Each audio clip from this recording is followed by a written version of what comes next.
Happy Hump Day, everyone. Welcome back into another edition of Prime Sports World. I'm, of course, your host, David On Point. The CEO of Prime Sports World should be joining me just here in a few minutes. We're going to be breaking down our fantasy rankings for week number 3.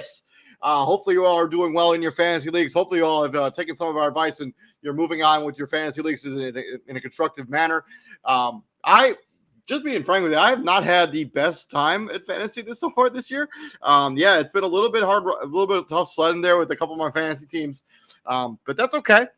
That's why it's early in the season. Russell Wilson is really, I drafted him in one league, and he is really giving me the business as far as like the start of the season.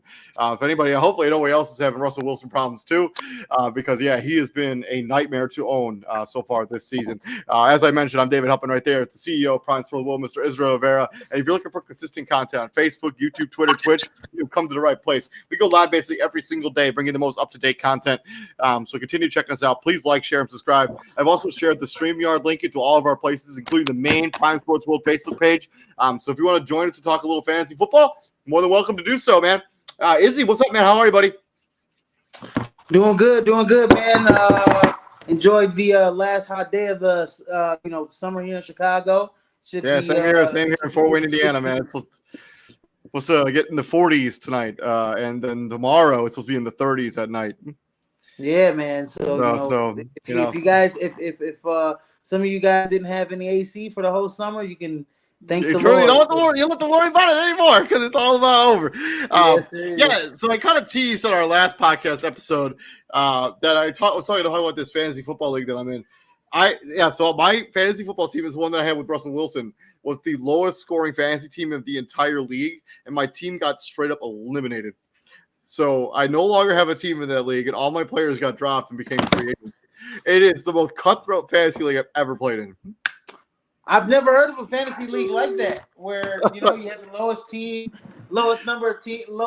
scoring team, and you lose your whole roster. Then you got to pick up everybody on the waiver wire. That's pretty good. No, you can't. You're completely eliminated, so you can't even play. The only way, so it's attached to another league. The only way you can get back in is if you were the high scoring team in the other league for another week, and then you have to pick up players off the scrap heap to try to build a new roster.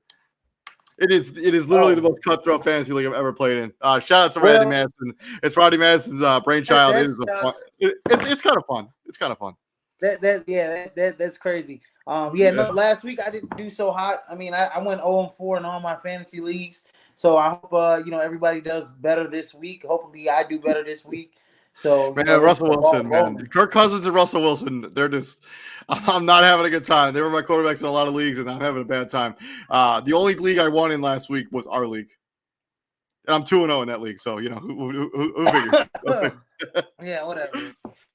Moving on, let's get into our rankings. That's why you're all here, not here to complain about us complaining about our fantasy teams. Let's talk about those pass throwers first. Man, our first players on those lists are looking awfully familiar. Number 1, I got Jalen Hurts. 2, Patrick Mahomes. 3, Justin Herbert. 4, Joe Burrow. 5, Josh Allen. 6, Lamar Jackson. A little bit lower on Lamar Jackson. You are 7, Kirk Cousins. 8, Derek Carr. 9, Kyler Murray. I just think that could be a tough matchup there. He didn't play well in that playoff game. Nothing, his offensive weapons are probably worse than they were then. Then 10, Matthew Stafford. And then my outside looking in, I got Tua Tagovailoa, Justin Fields, and Trevor Lawrence. And you're going to like my sneaky and daily pick. It's Davis Mills at 5,000, sneaky and daily, going up against the Chicago Bears defense that is young and inexperienced, especially in the secondary. Look for Brandon Cooks to have a good game as well. I thought you figured you'd like the Davis Mills love there. The young Davis Mills, it was close. I was gonna pick Davis Mills as my FanDuel pick. Glad I didn't. You picked him. I went with another route, but I think he is gonna have he's gonna put up a lot of passing yards. And but it just kind of contradicts my defense rankings, right? Because if Davis Mills has a good game, then all right, ball. So, and number 1, I got Jalen Hurts. Like you said, man, he's going up with is it Tennessee? No, they're playing against the Commanders. Oh, the Commanders. I'm sorry, the Commanders. I'm sorry. Yeah. I forgot about. Going up against the Derek Carr is going up against Tennessee. Jalen Hurts going up against the Commanders, man, should put up some numbers, man. Had a great game against the Vikings last week. Justin Herbert at number 2, number 3, Lamar Jackson. I think he's just going to keep. He was the highest scoring quarterback. He was the highest scoring player last week in fantasy. I think didn't you predict that? Yeah, I think you predicted that. I think last week. Oh yeah, I did. Yes, sir. You better watch this show, baby. Anyways, yeah, Lamar Jackson at number 3. I figured for him to keep the ball rolling against that woeful New England Patriots team on both ends of they're just horrible on both sides. Anyways, number 4, Josh Allen. Number 5, Pat Mahomes. Number 6, Kyler Murray. Number 7, Derek Carr. Number 8, Kirk Cousins. And number 9, I got Joe Burrow. And then round out my top 10, a shocker here for everybody. Marcus Mariota versus the Seattle Seahawks. I think he's going to have a big game this week. And then outside looking Marcus Mariota has been shockingly consistent in fantasy so far. I mean, so in the first game of the year, his passing yards weren't really there, but his running game was. And then in the second game, his running, he didn't really give you the running touchdowns, but he went through the air passing. I think he's averaging 18 points a game in fantasy, which is good for like 10th right now. So yeah, Marcus Mariota has been pretty good. I think as he just froze up a little bit there. But yeah, I'm going to go ahead and talk about the rest of his rankings. So yeah, he's got Marcus Mariota at 10. And then, now I'm outside looking in. Sorry about that. I kind of went rogue there. I'm outside looking in. I got Tua Tagovailoa. I got Matthew Stafford and Justin Fields. I think, like David said, I think that's going to be a game, both sides. I think they open up the field a little bit more. They open up the playbook a little bit more for Justin Fields. I think he has a big game against the Houston Texans defense. It's not that good. And then FanDuel, you could get Geno Smith at 6,300. I think that game is just going to be, who cares who wins that game? They're both going to be not good this year. But I think it's a good game for both quarterbacks. I think, both defenses aren't good. I think there's going to be some wild stuff happening offensively in that game. I think Geno Smith and Marcus Mariota have some top 10, have some value this week against each other. I agree with you on both of those premises. I think Marcus Mariota is real cheap in daily too. So if you're looking for a quarterback to roll out in daily, Davis Mills, Marcus Mariota should be a good option. Moving on from the quarterbacks, we're going to talk about your running backs. And shockingly, we both have the same running back at 1, just like we had the same quarterback at 1. And spoiler, we both have the same wide receiver at number 1 too. So yeah, no. He said, oh no shit. Number 1. Jonathan Taylor, man, my boy is just, he's something's got to give, right? Something's got to give, and I think they can get back on the road. I think he can get back, on the road against the Kansas City Chiefs. At number 2, Austin Eckler. I mean, with the injury to Justin Herbert, I brought this up yesterday. Austin Eckler is going to be highly relied on this week against the Jacksonville Jaguars. So I think Austin Eckler is going to have a really big game running and catching the ball at the backfield. Expect him to have a couple touchdowns this game. Especially going up against the Jacksonville Jaguar defense that isn't all that good. Like, they could probably beat the Jaguars without Herbert having to be excellent. So yeah. They're going to lean on that running game. Like, Joshua Kelly is actually somebody sneaky to pick up if he's available in your waiver wire. Joshua Kelly could have a good game here. Yeah, that's another guy. Yeah, is Josh Kelly, man. I would really pick him up on the waiver wire or pick him up in like daily fantasy as like a cheapie. You can load up your other positions. And then at number 3, Dalvin Cook. Number 4, Joe Mixon. Number 5, DeAndre Swift. Man, he's a top 5 running back now, in my opinion. And number 6, Leonard Fournette. I think Green Bay giving up 7 yards a pop, damn near.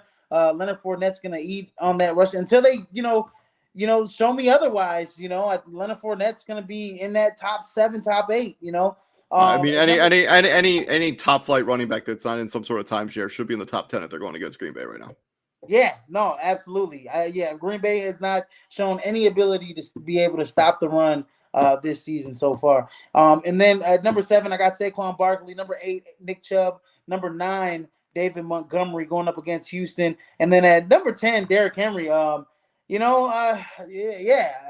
sorry, but Derrick Henry is, I saw what I saw last week. They're not doing much. I mean, he might have some value against Vegas. I still put him in the top 10. I got him slipped all. I got him slipped all the way down to 8 too. So I'm down. I'm down on Derrick Henry this week too. I might be down on him for the entire season. I mean, I don't really know. My thing, David, is that when they go down, when Tennessee goes down, it's gonna be he doesn't really give them much out of the backfield catching the football. Yeah. And running they're just gonna abandon the run early, and they're just gonna And Dontrell Hilliard's the guy they're gonna, if he's healthy, he's gonna be the guy that's gonna be the pass catching guy. Yeah, so with Derrick Henry, you gotta really hope that he gets going early and often, and that's where you'll see his fantasy value. And then I'm outside looking in. I got Christian McCaffrey, Cordero Patterson, and James Robinson. Man, he's been excellent for the Jaguars this year. And then if you're looking for a sneaky play in FanDuel or a cheap play, look no other than Darrell Henderson. Man, he's looking like the man out there in LA right now. So. Yeah, I mean, he's basically taken all of the touches from what we thought was going to be Cam Akers' backfield. It's really been a 75-25 split with Darrell Henderson getting majority of the touches, which has been really head-scratching because, Cam Akers was pretty good in the playoffs, and he rushed back from the Achilles tear. You thought he'd be a focal point in the offense. He just hasn't been. Yeah, no. And Darrell Henderson, they're kind of they're both similar. I just think, I don't know. I don't know why Sean McVay's going with Darrell. I don't know either. Interesting. Yeah, it's interesting. People used a very early pick on Cam Akers, and that looking real bad right now. Oh man, I did. Really? People took him, and people drafted him in like the third or fourth round. Fourth round. Yeah. Oh my gosh, I'm regretting that. Moving on to my rankings, number 1 here, I got Jonathan Taylor, and then a swerve from Izzy's rankings. I got Nick Chubb at number 2. As long as Jacoby Brissett is going to be the quarterback of the Cleveland Browns, they're going to lean on Nick Chubb in that running game. Nick Chubb has been, I think he's had over 150 yards, or damn near close to 150 yards rushing in both games so far this season. If he gets in the end zone, he's a 20-point game. He led all running backs in fantasy points last week. So yeah, 3, Dalvin Cook. 4, Joe Mixon. I do think they're going to use Joe Mixon a little bit more because Joe Burrow's getting killed, and they're going to have to take a little bit of pressure off that offensive line by running the ball effectively. 5, Austin Eckler. We're in the same kind of wavelength. I just have him a little bit lower than you do. 6, Leonard Fournette. To 7, David Montgomery. The Houston Texans have been known to give up a lot of yards on the ground. David Montgomery is a good running back, and he always falls forward. He always gets those extra yards. Look for David Montgomery to have a good game. And then 8, Derrick Henry. Yeah, as he said, Tennessee gets down, they abandon the run game, and they don't utilize Derrick Henry in the passing game. They used Dontrell Hilliard is the guy they used in their passing situations. 9, Javonte Williams. He's been their most consistent player on offense. Now that Jerry Jeudy is semi-questionable for this game, look for him to be even more involved in the passing game, especially in the PPR league. Javonte Williams should be a top 10 running back this week. DeAndre Swift. I like what I've seen out of him. I don't have him at the top 5 where you got him, but I have at the top 10. I like what they've seen out of him. And the Lions are going up against the Minnesota Vikings, who have been hit or miss on the running game. So, Hey, they just gave up 120 plus to Aaron Jones. Aaron Jones. They just gave up the four-head monster to Philadelphia. So one Aaron. Then on the outside looking in, I got Aaron Jones. I think he's going to be involved as long as the situation with the wide receiver situation is still what it is. Aaron Jones is going to be involved in the passing game. He's going to get touches out of the backfield as the running back. Aaron Jones is going to be heavily involved in their offense. And I don't know what happened with this formatting here. I just couldn't get it to fix, so I just left it. 2, Ezekiel Elliott. 3, Saquon Barkley. I think as long as Cooper Rush is the quarterback of the Dallas Cowboys, I think they're going to lean on that running game. They didn't as much against that in the Bengals game, but I think they will need to in the Giants game. Saquon Barkley has been awesome so far this season. And then my DraftKings, Josh Jacobs at 5,400, who that seems like a steal, real cheap for a focal point running back who's playing against a bad defense. And then Joshua Kelly, for the reasons I mentioned earlier. I look for the Chargers to lean on their running game this week. They don't need Justin Herbert to beat Justin Herbert to win them that game in Jacksonville. Joshua Kelly has some sneaky value there at 4,600. And we have a question here by Patty. What's up, Patty? Should I trade away Curtis and Edmonds in exchange for Deontay Johnson? Yes. I would. I don't know. That's. Let me think about that for a second. Give me 2 seconds. So Curtis Samuel. So is that Curtis Samuel? Samuel. Yeah. Curtis Samuel, and then Edmonds for Chase Edmonds for Deontay Johnson. So Chase Edmonds is interesting. So I liked him coming into the preseason, but he's been not good so far this year, and he's getting out-touched by Raheem Mostert and out-produced by Raheem Mostert. Curtis Samuel is on a team where he's probably the 3rd best wide receiver on his own team. I probably wouldn't pull the trigger on that. I think I still like the upside of Chase Edmonds, better then I like the upside of Deontay Johnson. Yeah, plus you got to think about this. Raheem Mostert is injury prone, has shown he's injury prone. Chase Edmonds, hasn't really shown that. So if Raheem Mostert goes down, Chase Edmonds is definitely going to be the man there. And then Curtis it also really matters on what the rest of your roster construction is. Right. Like if you could afford to trade away, I would actually, you know what? I would do that. Actually, you're getting the best player in the trade. That's usually like what you want to do when you make a trade. I change my mind. I would pull the trigger on that. You're probably not starting Curtis Samuel or Chase Edmonds anyways. You probably would start Deontay Johnson. Yeah, I'd pull the trigger on that. Unless you're in a deeper league, David. If you're in a deeper league, then yeah, I guess you pull the trigger on that. I'm actually I'll change my mind. I would do that trade. I would do that trade because Deontay Johnson has more. He's the best wide receiver on Pittsburgh, and whenever they get the passing game going, he's usually getting the majority of the targets. So yeah, I go Deontay Johnson over both of those guys. Yeah, because I imagine you either drafted Curtis Samuel like stupid late, or you picked him up off a free agency after the first week when he scored that touchdown. And Chase Edmonds you probably drafted real late too. Deontay Johnson was like a top 5, top 5th or 6th round pick. So I would make that trade. I would make that. Deontay Johnson. Yeah, I would do that. But moving on from the running backs, we go to those other pass catchers. We just talked about 2 of them. Neither of those guys are my top 10 or on my outside looking in. But wide receiver number 1, Davante Adams, going to did you watch? I don't know if you watched Monday night, but it should be no shocker why we have Davante Adams at number 1 in our rankings. The Tennessee Titans cannot stop anyone on the passing game.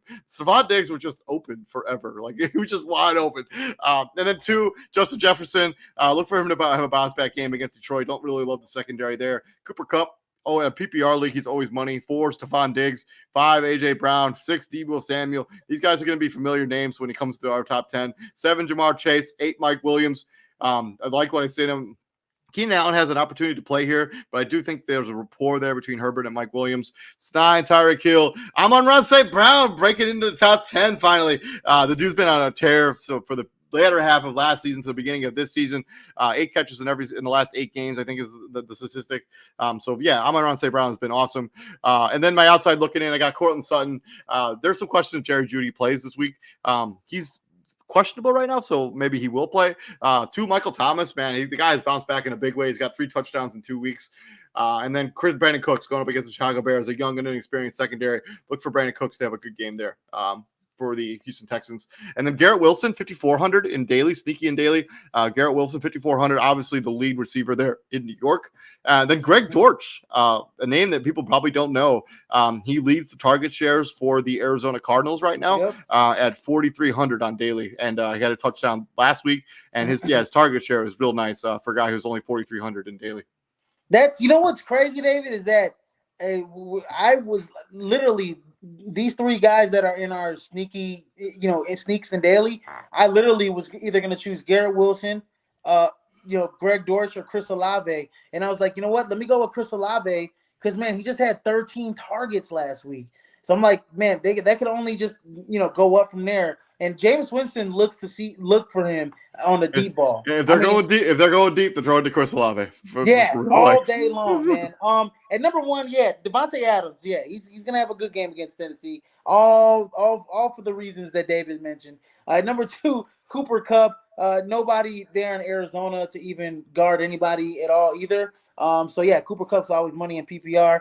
Justin Jefferson going up against Detroit. Love that matchup. Mike Williams, I'm a little higher on Mike Williams than you are. I love what I saw out of him last week. But you know what? He might slide a little bit in the top 10 just in case, just because Justin Herbert's a little, ginger there on the ribs, has some poor rib cartilage, so they might rely on the running game a little bit and limit his passing. At number 5, I got A.J. Brown. Number 6, Amon-Ra St. Brown, the Sun God. That's what they call him. And then that's actually. Well, that's what Amon-Ra stands for. Yeah, that's what Amon-Ra means. Egyptian. And then at number 7, I got Stephon Diggs. Going up against the Miami Dolphins. You know what? I think Stephon Diggs is going to have a big game against the Miami Dolphins, man. He might be a top 3 option this week, but I got him at number 7 so far. And then at number 8, Jamar Chase. Number 9, Tyreek Hill. And number 10, Jalen Waddle. I got 2 of the teammates, man. I think both of those guys are going to have big games against the Buffalo Bills. they're going to take advantage of them not having Trey White. I don't know I don't think he's coming back. And then he's on the PUP list, so he's on the IR, so he can't even play until week 5. Yeah, till week 5. Okay, so yeah, and they lost Dane Jackson, who was carted off the field on Monday night. Yeah. Probably won't play in this game. But crazier things have happened. So you're looking at 2 rookies being the starting corners for the Buffalo Bills next week. Yeah, so both of those guys are going to take advantage. I think this is going to be a high score game. I'm outside looking in. I got Deebo Samuel, Michael Thomas, and Rashad Bateman. Man, Rashad Bateman's looked like the number 1 wide receiver there in Baltimore. Man, he's had 2 very, very good games so far this year. Look for him to keep it going against New England. And then on my FanDuel, my sneaky and daily, I got Chris Olave at 5,500. He's had, I think he had 7 targets first game, 13 targets the second game. This kid. He just got to start catching them. So Yeah, they're looking. I mean, Jameis Winston is giving him every ample opportunity deep, and when you keep throwing it deep, man, you're gonna catch some big ones, man. He reminds me a lot of Will Fuller. The way he can just take the top off the defense, his slender frame. Chris Olave reminds me a lot of Will Fuller. Just hope, knock on wood, that he's not injury prone like Will or suspension prone. Yes. I think your ranking of Deebo Samuel is extremely interesting. You got him at 11. What did I have Deebo Samuel? It looks like I have him at 6. Is that more the Bronco matchup because of the defense that they're going to be going up against in Denver? Yeah, it's the defense they're going up against. Denver. Denver is even though they played against 2 mediocre teams, I just think that I just don't really see Deebo Samuel like really having that great game in Mile High on the road. I think they rely a lot on the running game. Look to see like Jeff Wilson, the power game going down there with San Francisco. I think they do pull off the W in Denver, but I just think that George Kittle might be big. Brandon Ayuk, Jimmy Garoppolo was looking at Brandon Ayuk a lot the last game. So, I see Jimmy Garoppolo being a guy, he's not going to like burn you, passing the football. He's like a distributor, a game manager. That's true. Calls the right plays. So if Deebo Samuel does have some value, you could see him like scoring, a rushing touchdown. If he does that, then yeah, he's top 10 for sure. But he's on my outside looking in. He's on the cusp. I think there are some questions, but I mean, Deebo Samuel was a top 3 wide receiver last season. Who was his quarterback? Jimmy Garoppolo. So I think they're going to run that off. That offense they ran last season, I think that's what they're going to run this year. We're going to see a lot of Deebo Samuel lined up all over. Even though he said he doesn't want to do that, he might not have a choice.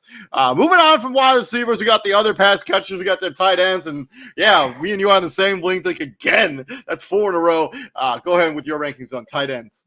Yeah, man. At number 1 tight end, Travis Kelce, man. Why not? He's number 1 tight end. He's turned out to be the GOAT. He had a pretty subpar, in his standards, subpar game last week against the Chargers. Look for him to pick it back up this week. Number 2, Mark Andrews. Number 3, Darren Waller. At number 4, Gerald Everett, man. I love Gerald Everett, man. He's looking nice. I mean, they may not pass in the football as much this week, but I think he'll get in the end zone at least one time this week. And then number 5, Kyle Pitts. Number 6, Dallas Goedert. Number 7, Pratt Freiermuth. Number 8, T.J. Hockenson. Number 9, Zach Ertz. And number 10, Irv Smith Jr. Interesting about Irv Smith Jr. Last week, Irv Smith Jr. could have been the highest point getter at tight end if he didn't drop that long pass from Kirk Cousins, because he had about 7 like 6 or 7 receptions. He had a good game, and he caught a touchdown, if I'm not mistaken, right? Yep. Last week. So he would have caught 2 touchdowns. He would have had over 100 yards, close to 10 catches last week if he didn't catch. So look for Irv Smith, to pick up where he left off against Detroit this week. And then I'm outside looking in. I got Tyler Higbee. Tyler Conklin, man, he's looked good, really good this year. And then my other outside looking in is Logan Thomas. And then if you're looking for a cheap option on FanDuel, it was either between Tyler Conklin and Hayden Hurst. I went with Hayden Hurst. He's been, consistently getting 7-8 targets this year from Joe Burrow. Look for Hayden Hurst at 5,100 as a cheap option in fantasy in FanDuel. Yeah. Moving on. So yeah, I got Travis Kelce at number 1. Just expect that as long as he's not on his bye or injured, he's going to be my number 1. That's for sure. 2, Darren Waller. Yeah, Tennessee Titans. they're just not good on defense. And so Darren Waller should have a good game there. Mark Andrews, wide receiver 1 there for Baltimore. Shockingly, number 4 is Zach Ertz, man. He's led the Baltimore Ravens. He's led the Arizona Cardinals in targets both the last 2 games. Didn't get into the end zone this week, but got into the end zone last week. But 11 targets in that game against the Las Vegas Raiders for 75 yards. That's some pretty good production out of the tight end position. 5, Pat Freiermuth, a little bit higher on him than you were last week. I like what I see out of Pat Freiermuth, and Mitch Trubisky's clearly looking for him. 6, Gerald Everett. Agree with you. He gets in the end zone this week. 7, Dallas Goedert. 8, TJ Hawkinson. 9, Kyle Pitts. 10, Hayden Hurst. And then Dawson Knox, Logan Thomas, and then shockingly Taysom Hill. I expect them to use Taysom Hill a little bit more in various packages this week. Because he was pretty absent from that game against Tampa Bay, and a game they did not win. The week before, he was very heavily involved in the offense, and they won the game. You may have noticed that neither me or Izzy have Bobby Schultz's cousin, Dalton Schultz, in either of our rankings. He got hurt during that game against the Cincinnati Bengals at the end there. He's probably going to miss a few weeks. So Bobby Schultz, Dalton Schultz, going to be out for a minute. Just hopefully he gets a speedy recovery because we enjoy Dalton Schultz here at the Prime. Yes, sir. And then Sneaky and Daily DraftKings. I got Erskine Jr. at 3,100. I'm on the same wavelength, man. The guy's been super involved in our offense both weeks. I know he didn't score a touchdown week 1. Week 2, got a touchdown. And Will Dissly scored a touchdown in week number 1. Or the week last week, at some point he had a touchdown. I think it was either this week or last week. He's obviously a focal point in our offense, and look for Will Dissly to have a pretty good production there. 2,800, which is kind of a steal. I love the Hayden Hurst, Sneaky and Daily, by the way. Hayden Hurst, I think, has become a focal point of that offense. He's really, really involved. He's become like their second best pass catcher next to Jamar Chase in that offense, and Joe Burrow is looking for him all the time as a safety valve there in Cincinnati. So he's become like you said, he's become one of the focal points of the offense, man. And I mean, Hayden Hurst has all the talent in the world. He was a first-round pick like 3 years ago. Like the dude has talent. He can go. He just happened to go to the most overloaded tight end backfield ever. And then my thing about Tyler Conklin is that with Joe Flacco being the veteran that he is, he's looking for Tyler Conklin as well as his safety valve whenever he doesn't got Garrett Wilson open. And that's the one thing about having a veteran quarterback like a Joe Flacco is that he's going to look for a tight end, that can get open. And Tyler Conklin is definitely one of those guys that can find the soft spot in the zone. Yeah, I agree with you. I like Tyler Conklin this week. I think I had him, like, if I was to put another guy in, he'd be the guy right there at 14. Moving on to my defensive rankings. This is where we finally differentiate when it comes to our defensive rankings. So number 1, I got Cincinnati going up against the New York Jets. I got the Philadelphia Eagles going against the Commanders. This defense is for real. If you own the Philadelphia Eagles, just start them every week. They're going to be awesome. 3 is the New Orleans Saints.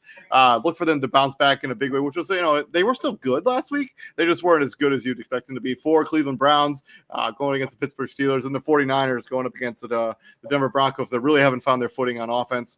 And then my outside looking, I got the Ravens, Giants, and Bills. And then my sneaky and daily is the Ravens at 3,000.